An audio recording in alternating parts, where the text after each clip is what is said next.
Hello, I am Ann Weed Kimbrough, co-founder of Good Genes Genealogy Services and your Hillside International Truth Center genealogist. In the presentation you are about to view, you will hear from participants of our monthly Hillside Sankofa Ancestry and Genealogy workshops. This short presentation highlights the ongoing journey to reclaim the ancestral heritage of one man and his family from Georgia. You will also hear additional stories, told from the perspective of free African Americans and their African diasporan ancestry. Together, these stories reflect how genealogical research moves beyond surface-level searches into deeper historical understanding. Hidden records emerge slowly, often in fragments, yet with growing clarity, care, and purpose. What begins as a search for names, places, and dates evolves into something far more meaningful: a reconnection to ancestral lives shaped by resilience, survival, and enduring legacy. Through patience and persistence, these participants are reclaiming narratives long obscured by time, migration, and history itself. This work is not simply about tracing lineage, it is about restoring memory, honoring those who came before, and affirming the power of knowing where we come from. And now, without further ado, I present Roots Revealed, Stories of Genealogical Discovery.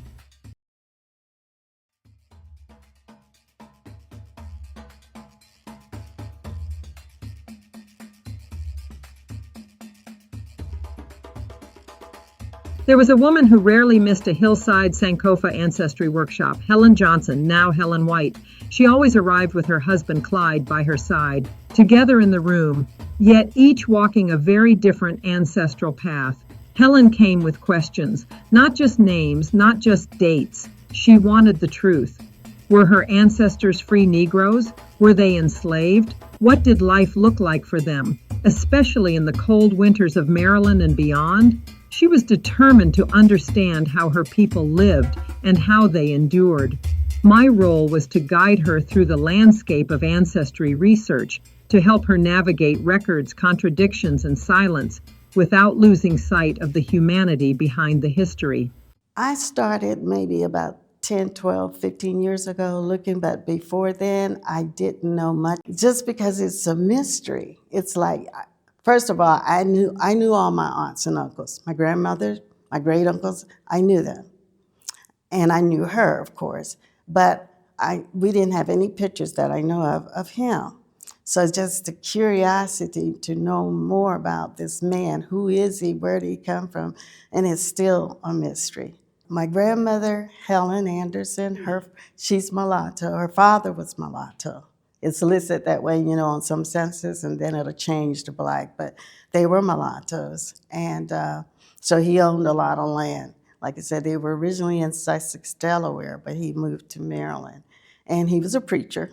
So I had preachers on both sides of my family, on my mother's side as well as my father's. One Sunday morning, before the workshop even began, Helen walked in holding a single white sheet of paper. She was waving it, her face lit with excitement. She had found emancipation papers. As she placed the document in my hands, she needed to know, was it real? Was it factual? Because this document did more than record freedom. It promised freedom for Sarah's children, a freedom Sarah herself had already secured. In that moment, that paper became more than a record. It became a restored voice, and Helen stood right inside that moment of history. One thing that doing Ancestry, I found out about Sarah. And Sarah was just piqued my interest as I kept going. She's like a fifth great grandmother. So she was born around 1750, and she got her freedom in 1791.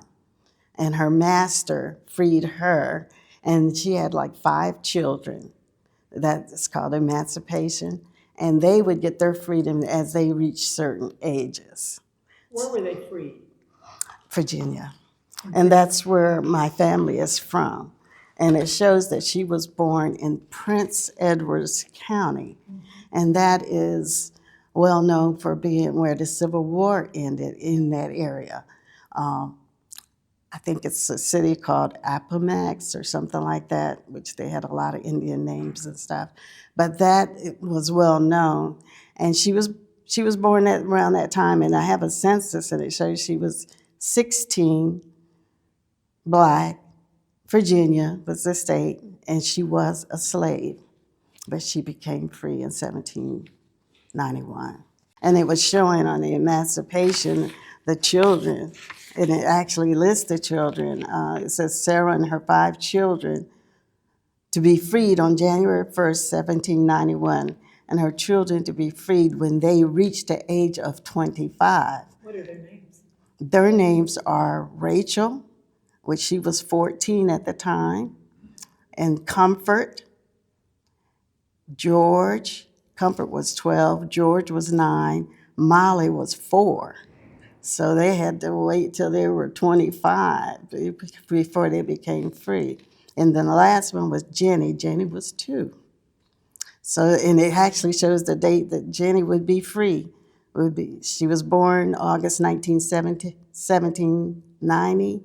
She would be freed August 1813. So they, like you said, they had to work for 25 years or whatever that when they reached that age. And the deed also said, this is what the master is saying, I do hereby warrant and defend the freedom of all sick Negroes against myself, my heirs, executors, and administrators, under the penalty sum of 100 pound current money of Virginia to receive by each of these said Negroes, in case of any attempt to deprive them of their liberty, as by me above granted. When I saw this, it just gave me chills. And this is the written emancipation. It's on Ancestry. And the effect knowing the children had to wait so long before they became free. You know, they didn't just become free with their mother. And I thought that was hard to swallow. You know, slavery is hard to swallow, period. But to see that the children has to go through that and continue to go through that, but their mother is free. And you wonder, is she living in the house, the big house? Where is she? You know, what's going on? So anyway, but just seeing this, though, brought a lot of light to it. Like I said, this is like my 5th great-grandmother. It seems like there's so much on Sarah in different, writings that I found in Ancestry. So it's just, you're became a Giddens. She was Sarah Giddens. And the Giddens name still goes on. And the women are sort of small in stature. So I feel that she's a petite woman, but very strong. You think of Harriet Tubman or someone like that. My grandmother, which she is a descendant of Giddens, this is her great-grandmother, she was called Tiny because she was a short lady. And her sister was Irene. And Irene would sit in a chair and her feet would just stick off like this because they were so cute. They were tiny and cute, but powerful and strong. As we worked through the fragments together, Helen felt both the joy and the pain of her ancestors. With every record, a story emerged, the strength of Black women threading through her lineage, the love, the protection, the fierce determination to secure a future for their children. Women who knew how to start over, who knew how to build something out of nothing, anywhere they landed. What began as a search for names, Johnson, Fuchs, Giddens, Paramore, Harmon, became a recovered narrative of resilience. And as Helen smiled, I knew she understood. This discovery, and all the others still unfolding, are the heart of Good Genes genealogy. Because this work doesn't just uncover records, it transforms what was erased into memory, meaning, and legacy. What I get from her is adventurous and not settling for. She was married, but she wasn't, obviously, I feel, happy. Now, these are things they never talk about when she come down for the holidays and stay with us. But she chose to go to New York over living in a country area of Maryland. She spent most of her time in Brooklyn and worked there. So, and my father was born in Philadelphia. So they migrated from Maryland to Philadelphia and then on to New York, her and her sister, and they were very close. I think they were only about 4 or 5 years apart. But I think that she stood strong as a single woman and went on her own to live in a big city and thrive. I see that in me because I've migrated here from Maryland. I had no family when I came here.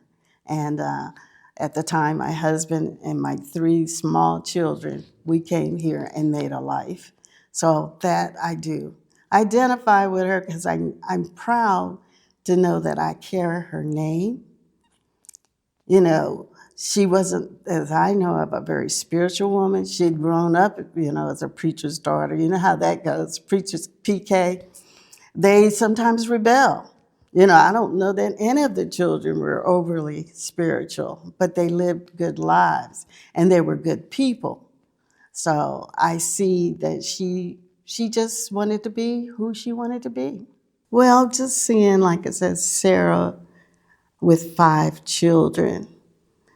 And obviously, it's reading and studying the ancestry. I didn't see anything where anyone was killed or died early or anything like that. So like you said, the resilience and the strength to go through slavery, this was an enslaved person. And she was 50-something when she became a free person, or close to that age. So she had to be strong. And up in Maryland, it was country. Virginia was on the water, and so there was lots of fields and land. So picking whatever she did, the tomatoes or all the vegetables that pretty much people eat, cucumbers, whatever, she had to be strong to go through that. And whether she was in the house, cleaning, being a servant, that's not easy either when you're not appreciated for who you really are. For Helen, this journey became a responsibility. What she discovered was meant to be taught and passed on. She carries these stories forward so her children and grandchildren know their strength, their resilience, and the truth of where they come from. This is her legacy.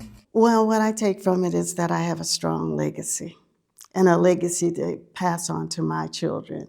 And I have a strong feeling for Black girls and Black women, being a Black woman. And I was single myself for 20-some years.